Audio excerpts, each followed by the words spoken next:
Okay guys, I'm going to do 1.1 material quickly with you. Watch the video on treble clef names. I'm just going to brief going over the terms and things, and you just need to memorize. This is all memorization. So as we have already done the notes on the staff, let's do the names of notes. Now don't get confused. Notes and rest are how we write music.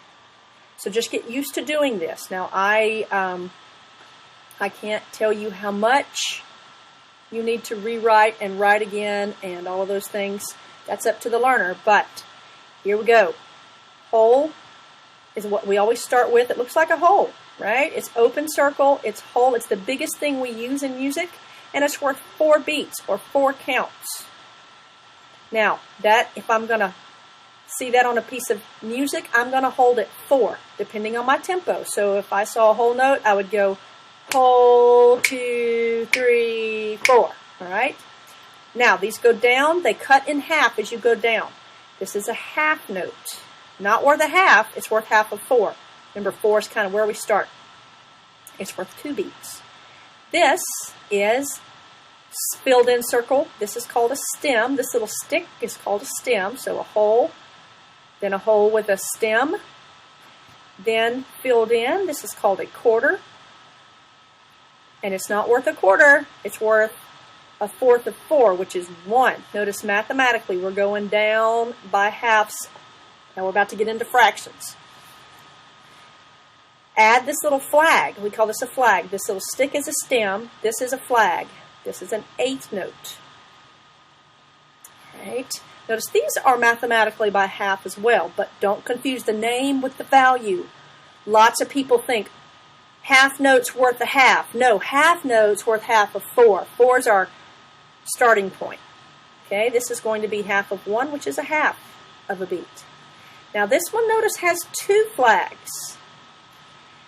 And it is a 16th note. This is a small little fella. He's only worth a fourth of a beat.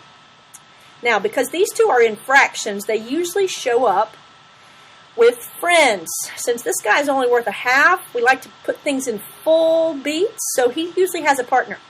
And usually when you see a 1/8 note, you see his other half. Okay, and that flag, when there's 2 of them, you connect them right up there. So these are 2/8 notes, right? And it makes it 1 total beat. 16th note, since he's only a fourth, it takes 4 of them, and they have 2 flags. Those 2 flags turn into 2 beams. 1, 2. So those are 4 16th notes together. Notice 2 flags hang off down there. When you put them together, you put 2 bars or 2 beams. All right? So now the rests, if you want to rest for these values, the rest look completely different. All right? I will draw them. How about I draw them in a different color? We'll do them in red.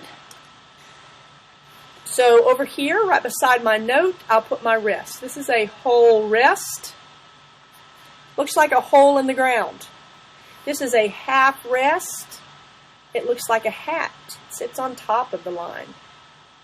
Okay, hat. Quarter rest looks like a little funky looking 3.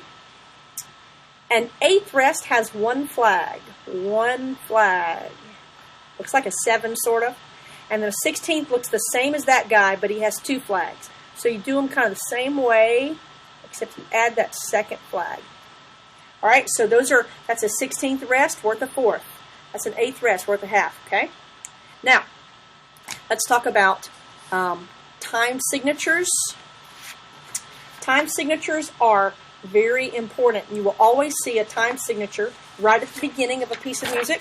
All right, so let's go to a staff, and let's look at the beginning of a staff. You will have a clef. We'll do the treble clef. Okay, and then you will always have a time signature. It looks like a fraction without the bar. Okay, so I'm going to write a 4/4. That is called the time signature. It is also called meter. That's another way to say time signature. Meter. What's the meter? I'm asking you what the time signature is. The top number is beats per measure. beats or counts, some people like to think of it that way, per measure.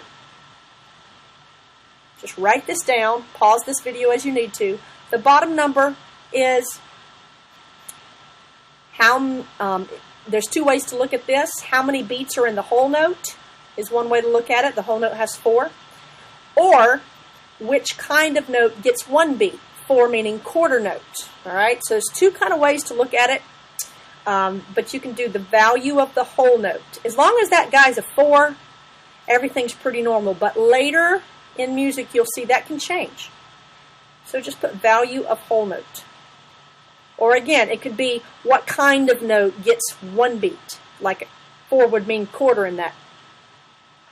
Right? So that's your time signature. Now, if you're looking at a piece of music, all right, let's go up here, and I have my treble clef, I have my time signature. You're going to have these lines dividing your music. These lines are called bar lines. Bar lines simply divide your music into beats, okay? Down here we said beats per measure.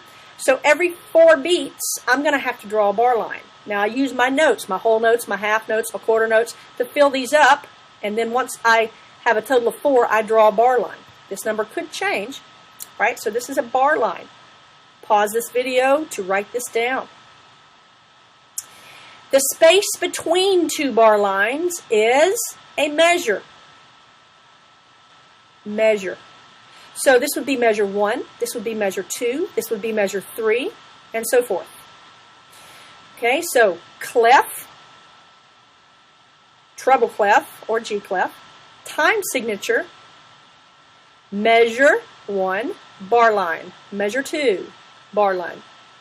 Right? And we've already learned this is a staff. What is a staff? 5 lines and 4 spaces where you write music.